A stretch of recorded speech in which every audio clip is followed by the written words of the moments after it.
మహాగణాధిపతయే నమః. శ్రీ గురుభ్యో నమః. శ్రీమాత్రే నమః. శ్రీ మహాసరస్వత్యై నమః.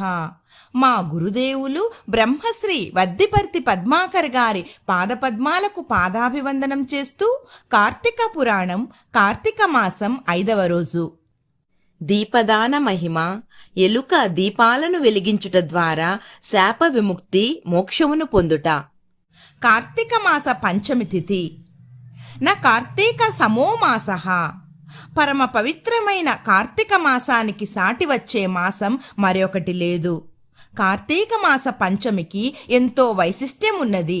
తిథులలో పంచమీ తిథి సాక్షాత్తు జగన్మాత అయిన అమ్మవారి రూపం. పంచమి పంచభూతేసి పంచసంఖ్యోపచారిణి అని అమ్మవారికి గొప్ప నామమున్నది లలితా సహస్రనామంలో. పంచమి అంటే సాక్షాత్తు అమ్మవారి యొక్క దివ్య కళ. అందుకే ఈరోజు లేచేటప్పుడే అమ్మవారిని స్మరించుకుంటూ లేవాలి అని శాస్త్రం. అలా మంచం మీద నుంచి లేక చాప మీద నుంచి లేవగానే శ్రీమాత శ్రీమాత అని అనుకుంటూ లేవాలి. ఈ రోజున శివాలయానికి వెళ్ళినా, విష్ణు ఆలయానికి వెళ్ళినా శివుణ్ణి పార్వతీ సమేతంగా, విష్ణువుని లక్ష్మీ సమేతంగా అర్చించాలి. పంచములలో కార్తీక మాసానికి, మాఘమాసానికి, వైశాఖ మాసానికి ఈ మూడింటికి చాలా గొప్ప శక్తి ఉన్నది అని అన్ని పురాణాలు చెప్పాయి. సాధారణంగా పురాణాలన్నీ వేదవ్యాస మహర్షి లోకశ్రేయస్సు కోసం తన తపశ్శక్తితో ధారపోసి వ్రాసినటువంటివి. అందుకే పురాణములలో ఉన్న వాక్యములు ఎప్పుడూ సత్యాలు. స్నానం. కార్తీక మాసం నెల్లాళ్ళు నక్తవ్రతం చేసేవాళ్ళు సూర్యోదయానికి ముందు లేచి స్నానం చేయాలి. దగ్గరలో నది ఉంటే నదిలో స్నానం చేయాలి. దగ్గరలో సముద్రం ఉన్నవారు సముద్రంలో చేయాలి. కాలువ ఉంటే అందులో చేయాలి. కాలువ కూడా లేనివాళ్ళు చెరువులో చేయాలి. అవి లేనివారు ఇళ్ల దగ్గర ఉన్నటువంటి నూతి దగ్గరో, అవి లేనివారు ఇంట్లోనే ఉన్న స్నానగదిలోనో ఎక్కడో ఒక చోట ఏదో ఒక నీరుతో స్నానం చేయాలి. స్నానం చేసేటప్పుడు సంకల్పం చెప్పుకోవాలి. పవిత్ర కార్తీక శుక్ల పంచమి స్నానమహం కరిష్యే అనుకోవాలి. కార్తీక మాసంలో సంకల్పరహిత స్నానమే చేయరాదు.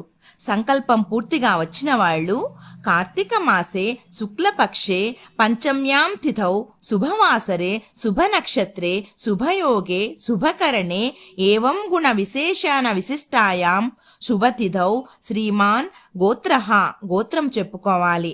నామధేయః నామము చెప్పుకొని పవిత్ర కార్తీక శుక్ల పంచమి స్నానమహం కరిష్యే అని చెప్పుకొని స్నానం చేయాలి. దానం. దీపదానం. పంచమి నాడు ఏదైనా ఒక ప్రమిదలో మట్టి ప్రమిద కానీ, వెండి ప్రమిద కానీ, లేక బంగారపు ప్రమిదలో ఆవు నెయ్యి పోసి 3 వత్తులు వేసి దీపం వెలిగించాలి. ఈ దీపం శివ సన్నిధిలోనో లేక విష్ణు సన్నిధిలోనో వెలిగించాలి. దీనిని ఒక యోగ్యుడికి దానం చేయాలి. కార్తీక మాసంలో నెల్లాళ్ళు దీపదానం చేయలేకపోయినా లేక దీపారాధన చేయలేకపోయినా పంచమి నాడు దీపం వెలిగిస్తే, ఆ దీపాన్ని దానం చేస్తే అటువంటి వాడికి ఫలితం చాలా ఎక్కువగా ఉంటుంది. మహాపాపాత్ముల యొక్క పాపాలను కూడా పంచమి నాటి దీపం తొలగిస్తుంది అని పవిత్రమైన భవిష్య పురాణంలో చెప్పారు. కొన్ని పాపాల వల్ల మనకి ఎలుక జన్మలు, కిరాత జన్మలు లేక నీచమైన జంతు జన్మలు వస్తాయి. నక్కలుగా, కుక్కలుగా, బ్రహ్మరాక్షసులుగా, ఎలుకలుగా అయ్యారు అంటే అది పూర్వజన్మలో చేసుకున్న మహాపాపం. ఈ పాపం పోవాలంటే కార్తీక మాసంలో ఒక్క శుక్ల పంచమి నాడైనా ఆవు నేతితో శివ సన్నిధిలోనో లేక విష్ణు సన్నిధిలోనో దీపం వెలిగించి ఆ దీపాన్ని ఎవరికైనా యోగ్యుడికి దానమివ్వాలి. మన ఇంటిలో ఎవరో ఒక పాపం చేస్తే ఈ పాపం వల్ల వాళ్ళకి ఏ జన్మ వస్తుందో అని మనకు భయం కలిగితే అటువంటి వాళ్ల పేరు మీదగా పంచమి నాడు దీపం వెలిగించి ఒక యోగ్యుడికి దానమివ్వాలి. అప్పుడు వాడికి ఆ పాపం పోతుంది, ఆ జన్మ నుంచి విముక్తి కలుగుతుంది. దానం. ఈ పంచమి తిథి రోజు వీలున్నంత వరకు 5గురికి లేదా 3గురికి, శక్తి లేకపోతే కనీసం ఒక్కరికైనా అన్నదానం చేయాలి.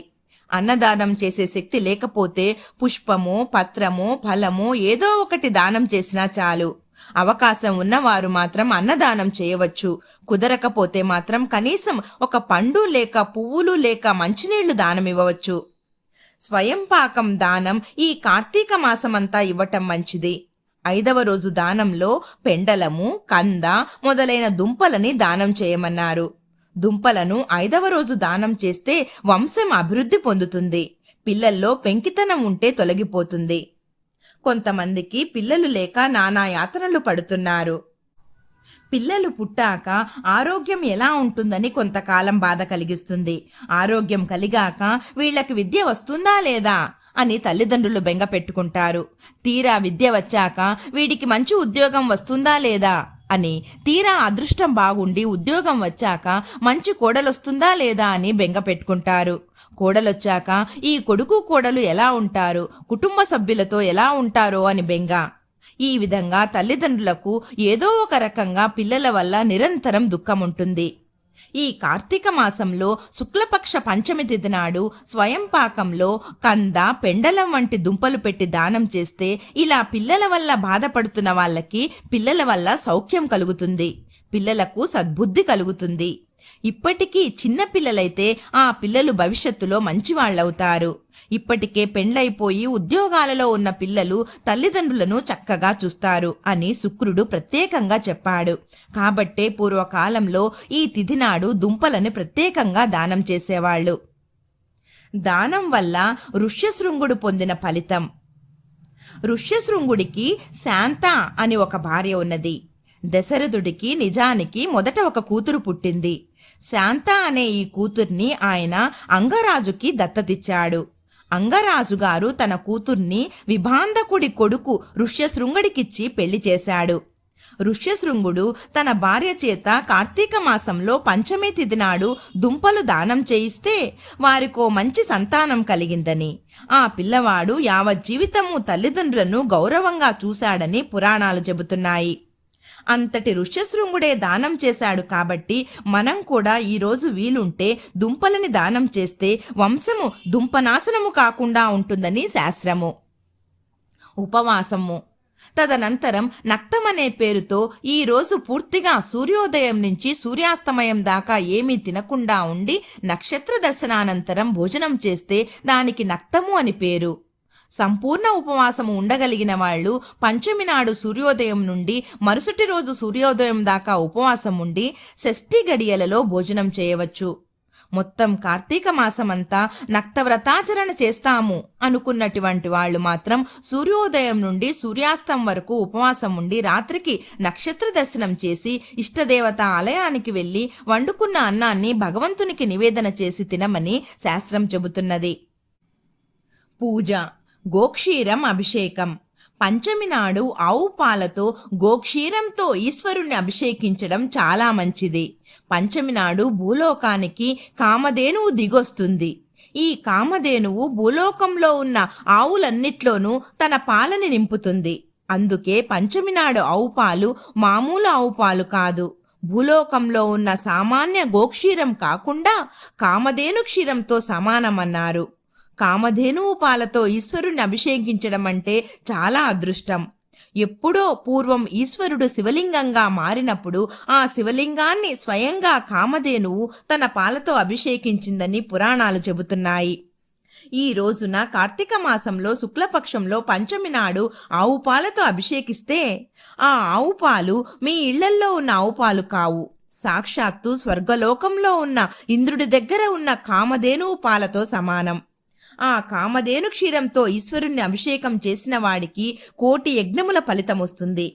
1,000,000 యజ్ఞములను, అది కూడా శాస్త్రోక్తముగా సర్వప్రధానమైనటువంటి పాండిత్యం కలిగినటువంటి పండితుల ద్వారా చేయటం వల్ల వచ్చే ఫలితం వస్తుంది. కాబట్టి తప్పక ఈ కార్తీక శుక్లపక్ష పంచమి నాడు ఆవు పాలతో శివలింగాభిషేకం చేయించాలి. ఈరోజు ఆవు పాలతో పాయసం తయారు చేసి ఈ పాయసాన్నంతో శివలింగాన్ని కానీ లేక అమ్మవారి విగ్రహాన్ని కానీ లేక లక్ష్మీనారాయణల విగ్రహాలని కానీ అభిషేకం చేసి ఆ ప్రసాదం తింటే అటువంటి వాడికి పునర్జన్మ ఉండదు. ఒకవేళ జన్మ వస్తే అత్యంత పవిత్ర జన్మ వస్తుంది. పుష్పాలతో పూజ. స్నానానంతరం విభూతి లేక ఊర్ధ్వపుండ్రాలు, కుంకుమ ధరించి యథాశక్తి అర్చన చేయాలి. పంచమి నాడు పసుపు పచ్చని పుష్పాలతో, అవకాశం ఉన్నవాళ్లు అవిసె పువ్వులతో తన ఇష్టదేవతని శివున్నో కేశవున్నో అమ్మవారినో పూజించాలి. అటువంటి వారికి పితృదేవతల అనుగ్రహం లభిస్తుంది, దేవతా కటాక్షం లభిస్తుంది, సకల రుణాలు తొలగిపోతాయి. రుణబాధ విముక్తి కోసం అవిసె పువ్వులతో పూజ చేయమని బృహస్పతి బారహస్పత్య స్మృతిలో చెప్పాడు. అటువంటి వారి కుటుంబంలో ఉన్న వారి పాపాలు పోయి పిల్లలు బుద్ధిమంతులవుతారు. ఈరోజు పసుపు పచ్చని పువ్వులతోటి దేవతలను పూజించటం చాలా మంచిది. చామంతికలు, బంతి పువ్వులు, పసుపచ్చ రంగులో ఉన్న గన్నేరు పువ్వులు, ఇటువంటి పసుపు రంగులో ఉన్న పుష్పాలతో పూజ చేస్తే సంపదలు అభివృద్ధి పొందుతాయి. తల్లి ఆశీస్సులు. కార్తీక మాసంలో పంచమి తిథి నాడు లేదా 5వ రోజు నాడు స్నానానంతరం తల్లికి భక్తితో నమస్కరించి తల్లి ఆశీస్సులు స్వీకరించాలని శాస్త్రం. ఈ లోకంలో ప్రతి జీవికి 5గురు తల్లులున్నారు. 1 కన్న తల్లి, 2 పిల్లనిచ్చిన అత్తగారు, 3 అన్నగారి భార్య, 4 మనల్ని పోషించే అధికారి భార్య, 5 గురుపత్ని అనగా గురువుగారి భార్య. కార్తీక మాసంలో 5వ రోజున ఈ 5గురు తల్లులకు భక్తితో నమస్కారం చేసుకున్న వారికి ఎప్పుడూ జీవితంలో దుఃఖము ఉండదు. పుట్టినప్పటి నుండి పసితనంలో, బాల్యంలో, యవ్వనంలో, దాంపత్యంలో, సంసారంలో, వార్ధక్యంలో ఇలా పుట్టినప్పటి నుండి శరీరం విడిచిపెట్టేదాకా నిరంతరం ఏదో ఒక దుఃఖం లేకుండా జీవి ఉండడు.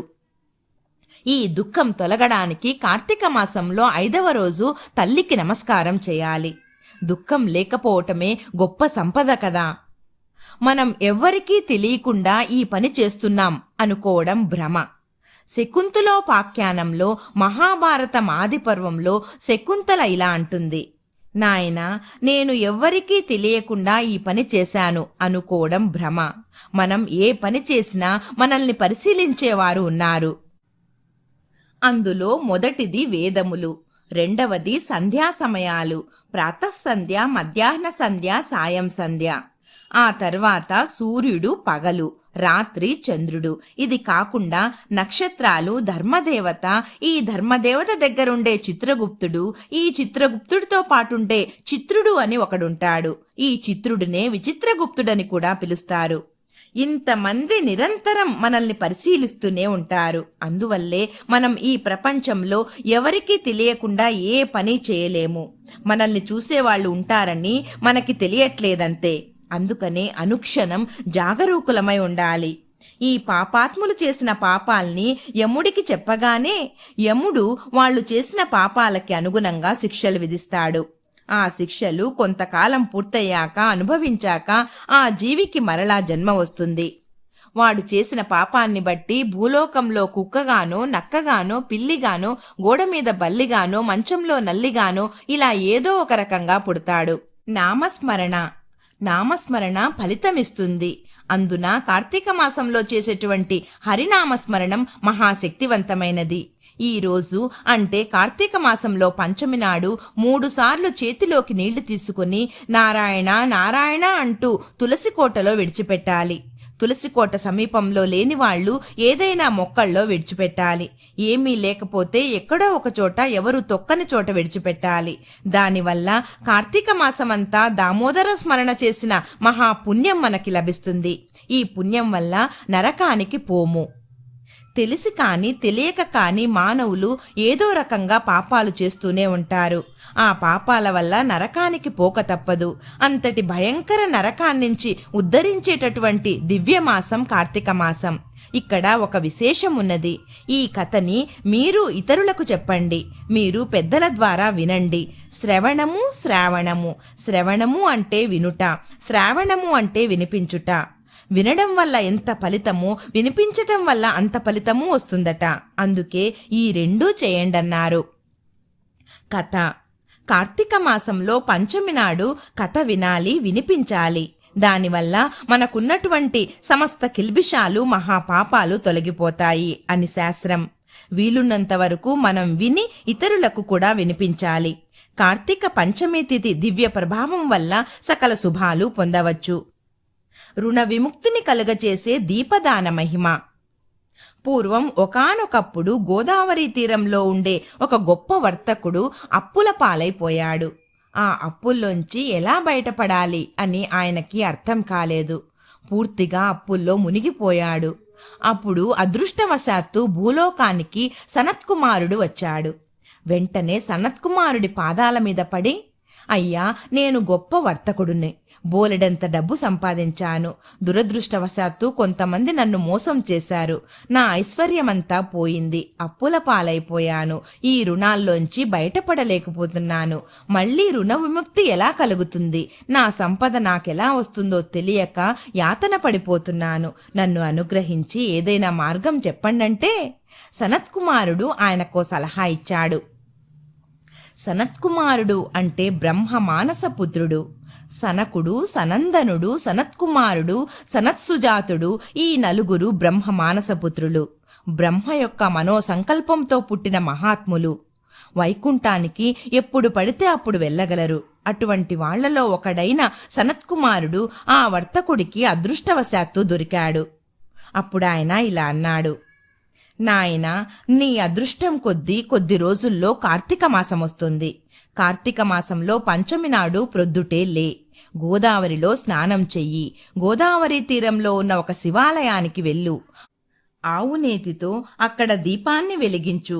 ఆ దీపాన్ని ఆ లోపలున్న ఓ పండితునికో, అర్చకుడికో, పురోహితుడికో సంకల్పపూర్వకంగా దానం చెయ్యి అనగా ఆ వర్తకుడు ఇలా అన్నాడు, అసలు నాకు ఆవు నెయ్యి లేదు, ప్రమిద లేదు, దరిద్రంతో ఉన్నాను అన్నాడు. అప్పుడు సనత్కుమారుడు, ఓరి పిచ్చివాడా, ఒక మంచి పని కోసం యాచన చేయటం కూడా పుణ్యమే. అందుకే నువ్వు ముష్టెత్తుకో, పర్వాలేదు, కానీ దీపదానం చెయ్యి అన్నాడు. వెంటనే ఆ వర్తకుడు కార్తీక మాసంలో కొంతమంది పుణ్యాత్ముల దగ్గరికి వెళ్ళి, అయ్యా, నాకొక ప్రమిద దానం చేయండి అంటే ఒక మట్టి ప్రమిద ఒకడిచ్చాడు. ఆవు నెయ్యి దానం చెయ్యండి అని యాచిస్తే కొంతమంది ఆవు నెయ్యి ఇచ్చారు. ఒత్తులు ఒకరి దగ్గర అడిగి తెచ్చుకున్నాడు. పంచమి నాడు ప్రొద్దుట లేచి గోదావరిలో స్నానం చేశాడు. ఈ ప్రమిదలో ఆవు నెయ్యి పోశాడు. 3 ఒత్తులు వేశాడు. ఎక్కడో ఎవడో పుణ్యాత్ముడు అంతకు పూర్వం ఆయనకొక కాణి దానం చేశాడు. ఈ కాణి దక్షిణతో పాటుగా ఈ దీపాన్ని ఆ శివాలయం దగ్గరుండే ఒక పండితునికి దానం చేశాడు. అలా దానం చేశాడో లేదో ఈయన జాతకం మారిపోయింది. ఈయనని మోసం చేసిన సాటి వర్తకులొచ్చి, మేము నీతో అన్యాయంగా ప్రవర్తించాం, నీ సొమ్ము లాక్కున్నాం, మోసం చేశాం, వ్యాపారంలో దగా చేశాం, నీ వాటా నీకు తిరిగి ఇస్తున్నాం అని తిరిగి ఆయన వాటా ఆయనకిచ్చారు. ఆయన వ్యాపారం అభివృద్ధి అయ్యింది. మళ్ళీ కోట్లకి పడిగెత్తాడు. జ్ఞానోదయమైన ఆ పుణ్యాత్ముడు అప్పట్నుంచి ప్రతి కార్తీక మాసంలో నెల్లాళ్ళు ఉపవాసం ఉండేవాడు. పంచమి నాడు తప్పక ఆవు నేతితో దీపం వెలిగించి దానం చేసేవాడు. శివుని సన్నిధానంలో ఆవు నేతితో దీపం వెలిగించటం ఎంతో ఫలితాన్నిస్తుంది, పుణ్యం కలుగజేస్తుంది. ఆ వెలిగించిన దీపమును ఎవరికైనా దానం చేస్తే ఇంకా ఫలితాన్నిస్తుంది, రుణ విముక్తి కలుగజేస్తుంది. తీవ్రమైన రుణములలో కూరుకుపోయి ఇక ఈ రుణాల్లోంచి బయటికి రాలేకపోతున్నాం అనుకున్న వాళ్ళు ఈ పని చెయ్యాలి. రుణ విముక్తి ఎంతో సుఖాన్ని కలుగజేస్తుంది. అందుకే అప్పులేనివాడు అధిక సంపన్నుడన్నారు. నాస్తికత్వంతో పురాణాల్ని మిథ్య అన్నవాడి బ్రతుకు మిథ్య అవ్వటం. కార్తీక పురాణంలో చాలా అద్భుతమైన ఘట్టమిది. పూర్వం గోదావరి తీరంలో ఓ మంచి పండితుడు ఉండేవాడు. ఆయనకి ఒక కొడుకు పుట్టాడు. ఆ కొడుకుకి హరిశర్మ అని పేరు పెట్టాడు. చాలా గొప్పవాడయ్యాడు వాడు. దురదృష్టవశాత్తు ఈ కొడుక్కి అన్నీ వచ్చాయి, కానీ ఎవరైనా ఎతంటే ప్రతనేవాడు. తండ్రి కుర్రాడికి పాండిత్య విశేషాలన్నీ నేర్పాడు. సంస్కృతం నేర్పాడు. శిక్ష, వ్యాకరణం, జ్యోతిషం, కల్పం, నిరుక్తం, ఛందస్సు అని పిలువబడే వేదాంగాలు నేర్పాడు. ఇంకా అనేక రకాల విద్యలు నేర్పాడు. అన్నీ నేర్చుకున్నాడు వాడు. ఒక్క తండ్రి మాట మాత్రం ఎందుకో తొందరబడి తిరస్కరించేవాడు. అది ఏ పూర్వజన్మ సంస్కారమో. ఓసారి తండ్రికి ఈ కొడుకుని బాగు చేయాలి అనిపించింది. ఈ కొడుకు పెద్దల మాట వినడం లేదు, పెడసరిగా ఉంటున్నాడు, దీనివల్ల వీడికి ఇబ్బంది వస్తుంది అనుకొని వీడిని బాగు చేయాలి అనిపించింది.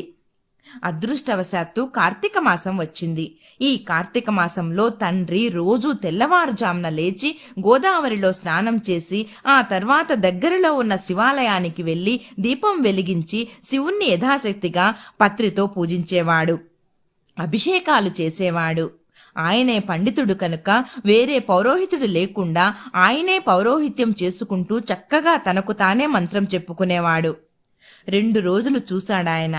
కొడుకు కూడా తనతో పాటు ప్రొద్దున్నే లేచి గోదావరి స్నానం చేసి శివసన్నిధిలో దీపారాధన చేస్తాడేమోనని చూశాడు. కాని కొడుకు మాత్రం ప్రొద్దున్నే లేచేవాడు కాదు, గోదావరి స్నానానికి వచ్చేవాడు కాదు, శివసన్నిధిలో దీపాన్ని వెలిగించేవాడు కాదు. దాంతో తండ్రికి కోపం వచ్చింది. నీవంతట నీవే తండ్రిని చూచి అనుకరించి గోదావరి స్నానం చేస్తావేమో, శివార్చన చేస్తావేమో, శివసన్నిధిలో దీపం వెలిగిస్తావేమోనని ఎదురు చూస్తున్నాను. కాని మూర్ఖుడా, కుమారా, ఇంత బుద్ధిహీనుడివయ్యావేమిట్రా? ఈ పవిత్రమైన మాసాన్ని వ్యర్థం చేస్తున్నావు. మాసాలలో కార్తీక మాసం ఎంతో గొప్పది. నా కార్తీక సమోమాసః అని వేదాలు చెబుతున్నాయి. కార్తీక మాసంలో పొద్దుటే లేచి గోదావరి వంటి పుణ్య నదులలో తలారా స్నానం చేయాలి సంకల్పపూర్వకంగా. ఆ తర్వాత శివాలయానికి వెళ్ళాలి, దీపం వెలిగించాలి, శివుణ్ణి యథాశక్తిగా పూజించాలి. ఒక్కసారైనా చేతులారా శివుణ్ణి పూజించకపోతే వాడి జన్మ దండగ కదరా. కనీసం కార్తీక మాసంలోనైనా పూజించరా అన్నాడు. పోతనగారు ఎంతో బాగా చెప్పారు. చేతులారంగా శివుని పూజింపడేని, నోరు నవ్వంగా హరికీర్తి నుడువడేని, దయము సత్యంబు లోనుగా తలపడేని, కలుగనేటికి తల్లుల కడుపు చేటు. చేతులారా శివుణ్ణి పూజించాలి. శివుడందుకే ఇచ్చాడు చేతులు. ఆ చేతులు ఈశ్వరుణ్ణి పూజించడానికి ఇచ్చాడు. నోరు నొప్పి పుట్టేలాగా హరి హరి అని హరికీర్తనలు చేయాలి. ఓరి దౌర్భాగ్యుడా, హరిశర్మ, నా మాట వినరా. దయ, సత్యం ఇవి లోపులుండాలి. ఇవి లేకపోతే వారి తల్లుల కడుపు చేటన్నాడు. నా మాట విను. అత్యంత పవిత్రమైన ఈ కార్తీక మాసంలో తెల్లవారుజామున లే. ఈ నెల్లాళ్ళు నాతో స్నానం చెయ్యి. ఆ ఈశ్వరుణ్ణి పూజించు, ఆయన అనుగ్రహం పొందు అని ఎంతో నచ్చజెప్పాడు. ఎన్ని చెప్పినా వాడు వినేవాడు కాదు, మూర్ఖుడు కదా. ఒక రోజున వాడు ఇలా అన్నాడు. కార్తీక మాసంలో స్నానం చేయాలా? రోజూ చేసే స్నానం స్నానం కాదా? అది కూడా తెల్లవారుజామున లేచి స్నానం చేయాలా? తెల్లవారుజామున స్నానం చేయకపోతే ఏమవుతుంది? కావాలంటే ఈత కొట్టడానికి గోదావరికి వెళ్తాను. శివాలయానికి వెళ్ళి దీపం వెలిగించాలా? ఆ దీపం వెలిగించటం వల్ల ఆవు నెయ్యంతా వ్యర్థం కాదు.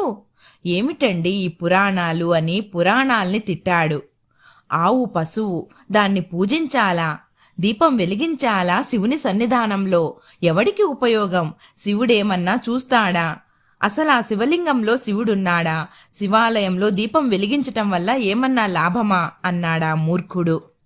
అక్కడతో ఆగలేదు. దీపంలో వేసేటటువంటి ఆవు నెయ్యి చక్కగా వంటకాల్లో ఉపయోగించుకుంటే ఎంత లాభం. కడుపులోకి పోవలసిన నెయ్యి దీపారాధనకు వ్యర్థం చేస్తామా అన్నాడు ఆ మూర్ఖుడు. ఇలాంటి నాస్తికవాదులతోటి స్నేహం అందుకే చెయ్యొద్దన్నారు. నాస్తికులతో స్నేహం మహాభయంకరం.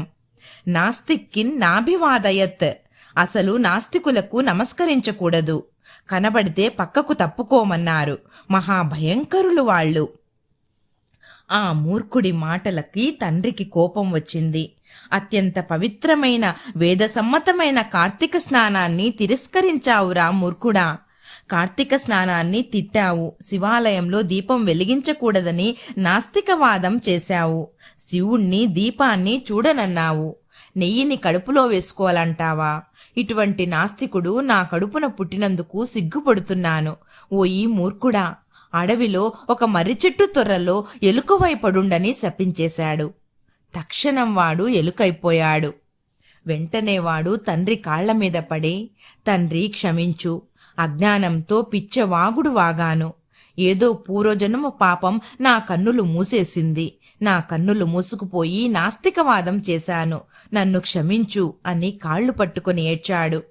అప్పుడు తండ్రికి జాలి కలిగి తొందరపడి కొడుకుని శపించాననుకుని, సరే నాయనా, ఇది ఆ ఈశ్వర సంకల్పం. జరిగిందేదో జరిగిపోయింది, బాధపడకు. నువ్వు ఇక్కడికి దగ్గరలో ఉన్న గోదావరి తీరంలో ఉన్న అరణ్యంలో ఎలుకవై పడుంటావు. అక్కడో మర్రి చెట్టు ఉంటుంది. ఆ మర్రి చెట్టు తొర్రలో మకాం పెట్టు. కార్తీక మాసంలో దీపమహిమ, దీపదాన మహిమ నీ చెవిన పడిన తక్షణం, దానిని విన్న వెంటనే నీకు పాప విముక్తి అవుతుంది. అది వినే యోగం నాకు కలుగుతుందా అన్నాడు. నువ్వు హరి హరి అనుకుంటూ హరికీర్తన చెయ్యి. ఆ హరినామస్మరణ ప్రభావంతో నీకు కార్తీక మహిమ చెవిలో పోసే ఒక పుణ్యాత్ముడు వస్తాడు అన్నాడాయన. దాంతో వాడు ఎలుకైపోయి గోదావరి తీరంలో ఉన్న అరణ్యంలో ఓ మర్రి చెట్టు తొర్రలో మకాం పెట్టాడు. ఆ తొర్ర కింద ఒక పెద్ద మట్టి కన్నం కూడా చేసుకుని కాసేపు కన్నంలో కాసేపు తొర్రలో తిరిగేవాడు. ఆ అడవిలో అక్కడక్కడ దొరికే కాయలు చెత్తా చెదారం తినేవాడు, ఏదో ఒకటి తినేవాడు. అలా 6 సంవత్సరాల కాలం ఎలకగా దుర్భర వేదన అనుభవించాడు. ఎలకగా బ్రతకడం అంటే అంత తేలికేమీ కాదు. తిండి వెతుక్కునేలేపు పిల్లులొచ్చి మీద పడేవి. బాబోయ్ అని పిల్లిని చూసి హడలిపోయి చెట్టు తొర్రలోకి పోయి లేక కన్నంలోకి పోయి దాక్కునేవాడు. పిల్లి తన మీదకొచ్చినప్పుడల్లా వాడి గుండె భయంతో వేగంగా కొట్టుకునేది. ఒక్కోసారి పాములు తినడానికి వచ్చేవి, ఒక్కోసారి ముంగీసలొచ్చేవి. ఇన్ని కష్టాలు పడ్డాడు వాడు. రోజు దినదిన గండం 100 ఏళ్ల ఆయుష్ కింద బ్రతికాడు. ఇంతలో వాడి అదృష్టం 6 ఏళ్ల తర్వాత ఒకసారి కార్తీక మాసం వచ్చింది. కార్తీక మాసంలో గోదావరి స్నానం చేసి అక్కడి నుంచి తీర్థయాత్రలకు వెళుతూ విశ్వామిత్ర మహర్షి అక్కడికొచ్చాడట. ఆ అడవి దగ్గరికి వీళ్ల నాన్న యొక్క పుణ్యం వల్ల విశ్వామిత్రుడు ఆ చెట్టు దగ్గరకు వచ్చాడు. శిష్యులారా, ఇక్కడికి దగ్గరలో గోదావరి ఉన్నది. ఆ గోదావరిలో స్నానం చేద్దాం. ఈ మర్రి చెట్టు చాలా బాగుంది. 3 రోజుల పాటు ఈ చెట్టు దగ్గరే నేను ఉంటాను. ఇక్కడ దీపం వెలిగించి దీపారాధన చేసి మీకు పురాణం చెబుతాను. ఈ చెట్టు దగ్గరంతా శుభ్రం చేయండి అనగానే శిష్యులు ఆ చెట్టు చుట్టూతా ఉన్న ప్రాంతమంతా ఆకులు అవి తీసేసి శుభ్రం చేశారు. కాస్త నీళ్లు చల్లారు. వాళ్లతో తెచ్చిన ముగ్గు పెట్టారు. దగ్గరలోనే గోదావరి ఉంది కనుక గోదావరిలోకి వెళ్లారు. ఆ గోదావరిలో వాళ్ళు హాయిగా స్నానం చేశారు. సూర్యోదయానికి ముందు సంకల్పపూర్వకంగా గోదావరి స్నానం చేసొచ్చి చెట్టు కింద కూర్చొని విశ్వామిత్రుని శిష్యులు ఆవు నెయ్యిని ప్రమిదల్లో పోశారు. అందులో వత్తి వేశారు. అప్పుడు విశ్వామిత్రుడు ఆ దీపాన్ని వెలిగించి ఆ తర్వాత శిష్యులందరినీ కూడా దీపం వెలిగించండి అని చెప్పాడు. మర్రి చెట్టు విష్ణు స్వరూపం. కార్తీక మాసంలో మర్రి చెట్టు తీరంలో మర్రి చెట్టు దగ్గర కూడా దీపం వెలిగించడం పుణ్యం. అలా దీపం వెలిగించాక వాళ్ళందరి చేత శివార్చన విష్ణు అర్చన రెండూ చేయించిన అనంతరం వారందరికీ కార్తీక పురాణం చెప్పడం మొదలుపెట్టాడు. ఆ సమయంలో తొర్రలో ఉన్నటువంటి ఎలుక బయటికొచ్చింది. హరిశర్మే ఆ తొర్రలో ఉన్నాడు కదా ఎలక రూపంలో. వాడొచ్చి ఆ దీపం చుట్టూ ఆకలేసి ఆ వత్తి తిందామని ముట్టుకున్నాడు. ముట్టుకోవడంతో ఆ వత్తి బగ్గున మండింది. అంటే దీపాన్ని ప్రజ్వలింపచేసిన పుణ్యం వచ్చింది. వెంటనే వాడికి కాస్త ఆ ఎలుక రూపం పోయింది. వాడు హరిశర్మగా మారిపోయాడు. విశ్వామిత్రుడు శిష్యులతో అన్నాడు, చూసారా, ఇతడు తండ్రి చెప్పిన మాట వినక కార్తీక స్నానం చెయ్యక దీపం వెలిగించక తండ్రిని తిట్టాడు. తండ్రి శాపానికి గురయ్యాడు. దేవశర్మ వీళ్ల నాన్నగారు శాపం పెట్టాడు. ఆ శాపంతో ఎలుకయ్యాడు. కానీ ఎలకైన అదృష్టవశాత్తు మళ్ళీ వారి నాన్నగారి యొక్క అనుగ్రహం వల్ల మనం ఇక్కడ కార్తీక స్నానం చేసి వచ్చి కార్తీక దీపం వెలిగిస్తే ఆ దీపాన్ని ముట్టుకున్నాడు. ఆ దీపాన్ని ముట్టుకోగానే ఆ వత్తి కొంచెం పైకి లేచి బగ్గున మండింది. కార్తీక మాసంలో దీపం వెలిగించకపోయినా దీపంలోని వత్తిని పైకి లేపితే తద్వారా దీపారాధనని ఎక్కువ ప్రజ్వలింపచేసిన పుణ్యం వస్తుంది. ఆ పుణ్యం వల్ల కూడా శాప విముక్తి అవుతుంది అని శాస్త్రం. అందుకే వీడికి శాప విముక్తి అయ్యింది. పైగా ఇక్కడ నేను పురాణం చెబుతూ ఉంటే అర్థమయ్యి అర్థం అవ్వకుండా పురాణం విన్నాడు. చుట్టూ తిరిగాడు. కార్తీక మాసంలో కార్తీక పురాణం విన్నవారికి, కార్తీక దీపాన్ని పెంచి ప్రజ్వలింపచేసిన వారికి, కార్తీక దీపం వెలిగించిన వాళ్ళకి, కార్తీక దీపం దానం చేసినటువంటి వాళ్ళకి వీళ్ళందరికీ కూడా పూర్వజన్మ పాపకర్మాలన్నీ పోతాయట.